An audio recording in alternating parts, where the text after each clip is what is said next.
ইমানের উপর থাকা, ইমান নিয়ে মরার কয় উপায়?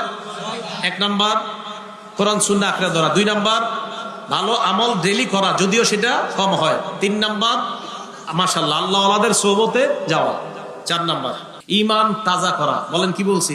আরেকটা বাংলা বলেন, ইমান নবায়ন করা। বলেন ইমান আবার নবায়ন করে কিভাবে? একটা কিতাব আছে না মাজমাউজ জাওয়ায়েদ, 2 নাম্বার খণ্ড 214 নাম্বার পৃষ্ঠা। আবু হুরায়রা রাদিয়াল্লাহু তাআলা আনহুর বর্ণনা, আল্লাহ নবী বলেন, জাদ্দিদু ঈমানাকুম, তোমরা তোমাদের ঈমান নবায়ন করো।